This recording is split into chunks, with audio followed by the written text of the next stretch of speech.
Älä unohda tilata kanavaa. Kuvittele, että seisot keskellä myrskyä, mutta tunnet olosi rauhalliseksi, lähes koskemattomaksi, vaikka maailma ympärilläsi vaikuttaa kaoottiselta. Kuulostaa melkein mahdottomalta, eikö? Mutta juuri tämä on stoalaisuuden ydin. Todellinen rauha ei synny ympäristön hallinnasta, vaan omien reaktioiden hallitsemisesta. Monet ihmiset uskovat, että onnellisuus riippuu menestyksestä, tunnustuksesta tai muiden teoista, mutta stoalaiset kuten Epiktetos ja Marcus Aurelius opettivat, että nämä ulkoiset tekijät aiheuttavat kärsimystä, koska yritämme hallita sitä, mikä on hallitsematonta. Ajatus on yksinkertainen, mutta voimakas, kun ymmärrät, ettet voi hallita kaikkea, koet vapauttavaa selkeyttä. Päästämällä irti siitä, mitä et voi hallita, et osoita heikkoutta tai luovuta, vaan teet viisaan päätöksen. Valitset suunnata energiasi siihen, mitä voit hallita omiin ajatuksiisi, asenteeseesi ja tekoihisi. Kuvittele, kuinka vapauttavaa olisi lopettaa kamppailutilanteita vastaan, joita et voi muuttaa. Kokeile tätä. Mieti tilannetta, joka aiheuttaa sinulle stressiä tai ärsytystä. Kysy itseltäsi, voinko todella muuttaa tämän vai onko se minun vallan ulkopuolella? Kun hyväksyt tämän, otat ensimmäisen askeleen kohti sisäistä vapautta. Huomaa, kuinka tunteesi muuttuvat, kun lopetat taistelemisen väistämättömän kanssa ja keskityt sen sijaan omaan reaktioosi. Jos lukiessasi ajattelet, kyllä, haluan kokeilla tätä, kirjoita kommentteihin numero 1 osoittaaksesi, että olet valmis ottamaan tämän ensimmäisen askeleen. Muista myös tykätä videosta ja jakaa se jonkun kanssa, jolle se voi olla hyödyllinen. Katso video loppuun asti, sillä lopussa on erittäin tärkeä viesti, joka muuttaa näkökulmasi rauhaan ja hallintaan pysyvästi. Kun opit päästämään irti siitä, mitä et voi hallita, luot perustan järkkymättömälle rauhalle. Seuraavassa luvussa tutkimme, miten sisäinen hiljaisuus voi antaa voimaa ja auttaa sinua reagoimaan tietoisesti, keskeinen taito stoalaisella tiellä. Sisäinen hiljaisuus ei ole vain äänen puuttumista ympäriltäsi, vaan tila, jossa mielesi on selkeä ja hallinnassa. Stoalaiset näkivät hiljaisuuden keinona tarkastella maailmaa, ilman että reaktiot hallitsevat meitä. Nykymaailmassa olemme tottuneet impulsiivisiin reaktioihin. Ärsykkeet tulevat jatkuvasti, ja monesti tunnemme pakkoa vastata välittömästi. Mutta todellinen voima syntyy kyvystä pysähtyä ja vastata tietoisesti sen sijaan, että antaisimme tunteidemme ohjata jokaista tekoa. Kun harjoittelet sisäistä hiljaisuutta, luot suojan, joka on läpäisemätön ulkoisille ärsykkeille. Ajattele hetkeä, jolloin joku provosoi sinua tai tilanne aiheuttaa turhautumista. Kun pysyt hiljaa ja tarkkailet reaktiotasi, huomaat, että provokaatio menettää voimansa. Tämä ei tarkoita tunteiden tukahduttamista, vaan niiden hyväksymistä ja hallitsemista. Hiljaisuus sisältä antaa sinulle mahdollisuuden nähdä asiat selkeästi ja toimia harkiten, eikä vain reagoida impulsiivisesti. Yksi harjoitus, joka voi auttaa, on hetken pysähtyminen ennen kuin vastaat tai kommentoit. Hengitä syvään, tunnista tunteesi ja kysy itseltäsi, mikä on paras tapa reagoida tähän tilanteeseen järkevällä ja rauhallisella tavalla. Kun teet tämän toistuvasti, mielesi alkaa luonnostaan hakea rauhallisia ja harkittuja vastauksia, eikä impulsiivisuus enää hallitse elämääsi. Jos tunnet, että haluat kokeilla tätä heti, kirjoita kommentteihin sana hiljaisuus osoittaaksesi, että olet valmis ottamaan ensimmäisen askeleen kohti sisäistä voimaa. Muista myös tykätä videosta ja jakaa se ystävillesi, sillä jokainen voi hyötyä tästä harjoituksesta. Pysy mukana loppuun asti, sillä videon lopussa on tärkeä viesti, joka auttaa sinua syventämään rauhaa ja hallintaa elämässäsi entisestään. Kun sisäinen hiljaisuus alkaa vahvistua, huomaat, että et enää anna ulkoisten tapahtumien määrittää mielialaasi. Tämä taito luo perustan seuraaville stoalaisille opille, ajatusten kurinalaisuudelle, tunteiden hallinnalle ja kyvylle pysyä rauhallisena myös suurten myrskyjen keskellä. Seuraavassa luvussa siirrymme syvemmälle ja tutkimme, miten ajatusten kurinalaisuus voi muuttaa koko sisäisen maailmasi, rakentaa mielen rauhaa ja tehdä sinusta todella vahvan. Useimmat meistä kokevat, että tapahtumat ympärillämme hallitsevat tunteitamme. Stoalaiset kuitenkin opettivat, että se, miten tulkitsemme tapahtumat, on se, mikä todella vaikuttaa meihin. Siksi ajatusten kurinalaisuus on yksi tärkeimmistä stoalaisista taidoista. Se tarkoittaa kykyä tarkkailla omia ajatuksiaan, olla samaistumatta niihin ja arvioida niiden totuudenmukaisuutta sekä hyödyllisyyttä. Kun huomaat itsesi ajattelemassa negatiivisesti, esimerkiksi murehtimassa menneitä virheitä tai kritisoimassa muita, pysähdy ja kysy itseltäsi, onko tämä ajatus rakentava, palveleeko se minua tällä hetkellä? Jos vastaus on ei, voit tietoisesti valita toisen tavan ajatella. Stoalaiset kehottivat korvaamaan tuhoavat ajatusmallit positiivisilla ja rakentavilla, kiitollisuudella, keskittymällä siihen, mitä voit hallita, ja myötätunnolla itseäsi kohtaan. Tämä harjoitus vaatii kärsivällisyyttä, sillä mieli on tottunut juoksemaan omia polkujaan. Mutta ajan myötä huomaat, että ajatusten hallinta luo mielenrauhaa, joka ei enää riipu ulkoisista tapahtumista. Kun opit reagoimaan järkevästi sen sijaan, että impulsiivisesti reagoisit ajatuksiisi, luot sisäisen vakauden, joka kestää sekä menestykset että vastoinkäymiset. Jos tunnet, että haluat aloittaa tämän harjoituksen heti, kirjoita kommentteihin sana mieli, osoittaaksesi sitoutumisesi hallita ajatuksiasi paremmin. Muista myös tykätä videosta ja jakaa se, jotta ystäväsi voivat myös löytää tämän rauhan ja mielenhallinnan työkalun. Katso video loppuun asti, sillä lopussa on viesti, joka voi muuttaa tapasi suhtautua elämään ja vahvistaa sisäistä rauhaa pysyvästi. Ajatusten kurinalaisuus ei tarkoita tunteiden tukahduttamista, vaan niiden tarkkailua ja tietoista suuntaamista kohti rakentavaa ja rauhallista suhtautumista. Kun tämä taito alkaa vahvistua, olet valmis seuraavaan vaiheeseen stoalaisessa harjoituksessa. Kohtaamaan vastoinkäymiset rauhallisesti ja käyttämään niitä kasvun ja vahvuuden lähteenä. Seuraavassa luvussa tutkimme, miten rauhallisuus voi muuttua voimaksi jopa vaikeimmissa tilanteissa ja miten voit muuttaa kriisit mahdollisuuksiksi oppimiseen ja itsetuntemukseen. Monet ihmiset kokevat vastoinkäymiset epäreiluna kohtalona tai esteenä onnellisuudelle. Stoalaisuuden näkökulmasta vastoinkäymiset ovat kuitenkin keskeisiä mahdollisuuksia luonteen vahvistamiseen ja kasvamiseen. Marcus Aureliuksen sanat, esteestä tulee tie, muistuttavat meitä siitä, että jokainen vaikeus, pettymys tai menetys voi olla askel kohti sisäistä vahvuutta. Kun kohtaat vaikeuksia, voit valita, miten reagoit. Voit joko antautua turhautumisen ja katkeruuden tunteille, tai voit nähdä tilanteen mahdollisuutena, harjoittaa itsehillintää, kärsivällisyyttä ja viisautta. Tämä ei tarkoita, että sinun pitäisi hyväksyä epäoikeudenmukaisuus tai kivun olemassaolo, vaan että valitset, miten annat sen vaikuttaa sinuun. Kun vastoinkäymiset muuttuvat opettajiksi, löydät voimavaroja, joita et olisi muuten löytänyt. Harjoitus tähän on yksinkertainen, mutta syvällinen. Seuraavan kerran, kun kohtaat pettymyksen tai menetyksen, pysähdy ja kysy itseltäsi, mitä voin oppia tästä tilanteesta? Miten tämä voi vahvistaa minua tulevaisuutta varten? Kun opit etsimään oppeja sen sijaan, että keskityt kärsimykseen, mielesi alkaa luonnostaan löytää rauhaa ja voimaa, vaikka ulkoinen maailma olisi myrskyinen. Jos tämä resonoi kanssasi, kirjoita kommentteihin sana vahvuus osoittaaksesi, että olet valmis näkemään vastoinkäymiset mahdollisuuksina kasvulle. Muista myös tykätä videosta ja jakaa se, jotta ystäväsi voivat oppia kohtaamaan omat haasteensa rauhallisesti ja tietoisesti.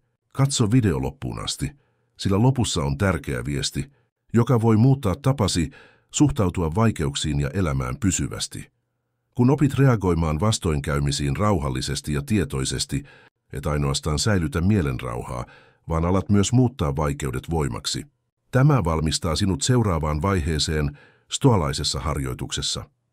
Tunnesiteiden irrottamiseen ja riippumattomuuteen ulkoisista odotuksista, mikä mahdollistaa syvemmän vapauden ja keveyden elämässä. Seuraavassa luvussa siirrymme syvemmälle tähän aiheeseen ja opimme, miten tunteiden irrottaminen voi vapauttaa meidät ja antaa meille todellisen sisäisen vapauden.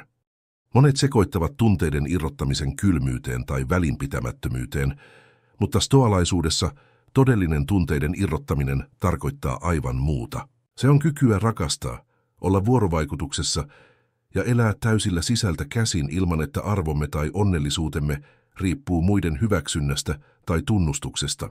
Kun opimme irrottautumaan liiallisesta kiintymyksestä ulkoisiin odotuksiin, Vapautamme itsemme monista turhista kärsimyksen lähteistä. Tunneirrottaminen ei tarkoita, etteikö välittäisi ihmisistä tai asioista, vaan että suhteemme ja tekomme perustuvat sisäiseen tasapainoon ja täyteyteen, ei pelkoon menettää tai tarve saada hyväksyntää. Stoalaiset, kuten Epiktetos, opettivat, että kaikkien asioiden luonne on ohimenevä.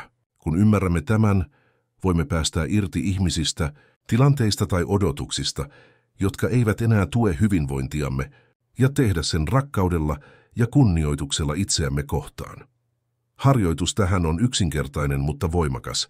Seuraavan kerran, kun huomaat, että tunnet olosi turhautuneeksi, kateelliseksi tai riippuvaiseksi jonkun mielipiteestä, pysähdy ja kysy itseltäsi, miten voin suhtautua tähän tilanteeseen niin, että säilytän sisäisen rauhani? Tämä kysymys auttaa sinua tunnistamaan, mitkä tunteet ovat rakentavia ja mitkä rajoittavia.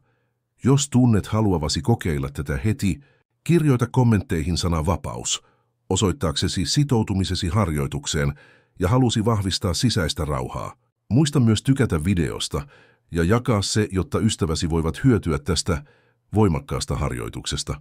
Pysy mukana loppuun asti, sillä lopussa on viesti, joka voi muuttaa tapasi kokea suhteet, tunteet ja vapauden elämässä pysyvästi. Kun hallitsemme tunteemme ja opimme irrottautumaan liiallisesta kiintymyksestä ulkoisiin tekijöihin, löydämme syvän vapauden. Tämä valmistaa meidät seuraavaan stoalaisen harjoituksen vaiheeseen, päivittäisen kiitollisuuden voiman hyödyntämiseen, joka muuttaa näkökulmamme elämästä jatkuvasta puutteesta ja tyytymättömyydestä kohti runsautta ja mielenrauhaa. Seuraavassa luvussa siirrymme tähän käytännön harjoitukseen ja opimme, miten kiitollisuus voi muuttaa koko sisäisen maailmamme. Kiitollisuus on yksi yksinkertaisimmista, mutta voimakkaimmista stoalaisista harjoituksista, jolla voi muuttaa mielen suuntaa ja sisäistä rauhaa. Monesti olemme keskittyneet siihen, mitä meiltä puuttuu, mitä olemme menettäneet tai mitä emme ole saavuttaneet. Tämä jatkuva keskittyminen puutteeseen luo tyytymättömyyttä ja levottomuutta.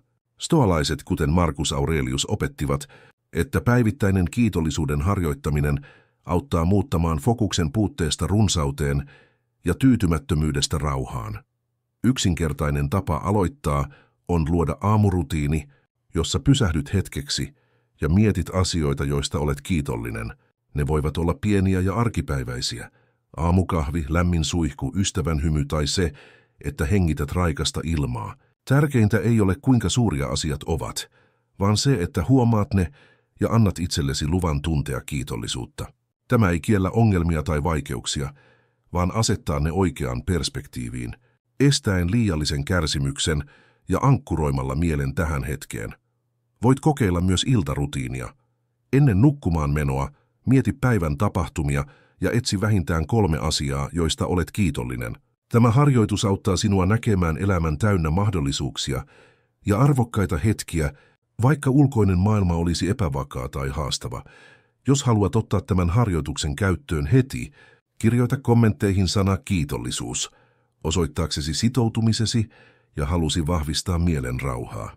Muista myös tykätä videosta ja jakaa se ystävillesi, jotta hekin voivat hyötyä tästä yksinkertaisesta, mutta voimakkaasta tavasta löytää rauha ja tyytyväisyys arjessa. Katso video loppuun asti, sillä lopussa on erittäin tärkeä viesti, joka voi muuttaa tapasi suhtautua elämään ja vahvistaa sisäistä mielenrauhaa pysyvästi. Kun kiitollisuus alkaa juurtua päivittäiseen elämään, huomaat, että negatiiviset ajatukset ja turhautuminen menettävät otteensa. Tämä valmistaa sinut seuraavaan stoalaisen harjoituksen vaiheeseen, radikaaliin hyväksyntään, jossa opit kohtaamaan todellisuuden sellaisena kuin se on, ja vapautumaan vastustamisen tarpeesta, mikä tuo syvän sisäisen rauhan. Monet ihmiset kokevat kärsimystä, koska he vastustavat todellisuutta sellaisena kuin se on. Stoalaisuudessa radikaali hyväksyntä tarkoittaa rohkeaa päätöstä nähdä maailma ja tapahtumat sellaisina kuin ne todella ovat, ilman kieltämistä tai taistelua väistämättömän kanssa. Tämä ei ole passiivista alistumista, vaan tietoinen valinta lopettaa energian tuhlaaminen asioihin, joita et voi muuttaa, ja sen sijaan keskittyä siihen, miten reagoit ja mitä teet tilanteen edessä. Hyväksyntä antaa sisäistä vapautta ja mielenrauhaa. Kun lakkaamme taistelemasta väistämätöntä vastaan, voimme käyttää voimamme rakentaviin tekoihin ja asenteisiin. Stoalaiset näkivät, että todellinen hallinta ei ole ulkoisten olosuhteiden manipulointia, vaan oman asenteensa ja reaktionsa hallintaa. Tämä muuttaa myös suhtautumistamme vaikeuksiin. Menetys, pettymys tai kriisi ei enää määrittele meitä, vaan tulee mahdollisuudeksi harjoittaa kärsivällisyyttä, viisautta ja itsehillintää. Harjoitus tähän on yksinkertainen, mutta syvällinen. Seuraavan kerran, kun kohtaat tilanteen, joka aiheuttaa turhautumista, kysy itseltäsi, miten voin hyväksyä tämän sellaisena kuin se on ja silti säilyttää rauhani? Kun toistat tämän harjoituksen säännöllisesti, mä huomaat, että et enää anna ulkoisten tapahtumien horjuttaa sisäistä tasapainoasi. Jos tämä resonoi kanssasi, kirjoita kommentteihin sana hyväksyntä osoittaaksesi, että olet valmis harjoittelemaan radikaalia hyväksyntää elämässäsi. Muista myös tykätä videosta ja jakaa se, jotta ystäväsi voivat oppia hallitsemaan energiaansa ja mieltään paremmin. Katso video loppuun asti, sillä lopussa odottaa viesti, joka voi muuttaa tapasi suhtautua vaikeuksiin ja elämään pysyvästi, tuoden syvää sisäistä rauhaa ja vapautta. Radikaali hyväksyntä ei tarkoita passiivisuutta tai välinpitämättömyyttä, vaan tietoinen päätös olla kuluttamatta energiaasi turhaan vastustamiseen. Kun tämä taito vahvistuu, olet valmis viimeiseen vaiheeseen stoalaisessa harjoituksessa, tietoiseen rauhaan, joka ei riipu ulkoisesta maailmasta, vaan on valinta, joka tehdään joka päivä. Seuraavassa luvussa opimme, miten voit tehdä rauhasta ja sisäisestä voimasta pysyvän elämäntavan. Lopuksi on tärkeää ymmärtää, että järkkymätön rauha ei ole pysyvä tila, joka ilmestyy itsestään, vaan tietoisen valinnan tulos, joka tehdään joka päivä. Se on kuin lihas. Mitä useammin harjoitat kykyäsi vastata rauhallisesti, sitä vahvemmaksi se kasvaa. Maailma ympärillämme pysyy arvaamattomana, mutta sisäisen rauhan voima riippuu vain sinusta ja siitä, miten valitset reagoida jokaiseen tilanteeseen. Jokainen hetki tarjoaa mahdollisuuden harjoittaa rauhallisuutta. Kun kohtaat ärsytystä, epäreiluutta tai kaaosta, voit hengittää syvään, pysähtyä ja päättää toimia harkiten sen sijaan, että impulsiivisesti reagoisit. Nämä pienet valinnat arjessa rakentavat sisäisen vakauden, joka ei horju ympäröivien myrskyjen mukana. Stoalaiset näkivät tämän harjoituksen elämän keskeisenä osana. Rauha ei ole sattumaa, vaan jatkuvan tietoisen harjoituksen tulos. Kuvittele elämäsi, jossa voit säilyttää mielen rauhasi, vaikka kaikki ulkopuolella olisi epävarmaa. Tämä ei tarkoita, että et tuntisi tunteita tai välittäisi tapahtumista, vaan että et anna ulkoisten olosuhteiden hallita sisäistä maailmaasi. Tämä valinta antaa sinulle todellisen vapauden ja voiman, jota mikään ulkoinen tapahtuma ei voi horjuttaa. Jos tunnet olevasi valmis tekemään tämän valinnan päivittäin, kirjoita kommentteihin sana rauha, osoittaaksesi sitoutumisesi vahvistaa sisäistä voimaasi. Muista myös tykätä videosta ja jakaa se, jotta ystäväsi voivat löytää saman polun kohti rauhaa ja tasapainoa. Katso video loppuun asti, sillä lopussa on tärkeä viesti, joka voi muuttaa tapasi suhtautua elämään ja auttaa sinua säilyttämään rauhan ja mielenrauhan riippumatta ulkoisista olosuhteista. Lopuksi, vaikka maailma ympärilläsi pysyy ennustamattomana, valinta olla rauhallinen ja hallita omaa mieltään on sinun käsissäsi. Tämä on stoalaisuuden ydin, sisäinen vapaus, joka syntyy tietoisesta harjoituksesta ja kyvystä vastata elämän haasteisiin harkiten ja rauhallisesti. Jokainen päivä tarjoaa mahdollisuuden vahvistaa tätä rauhaa ja tehdä siitä pysyvän osan elämääsi, jolloin saavutat todellisen sisäisen voiman ja järkkymättömän mielen rauhan.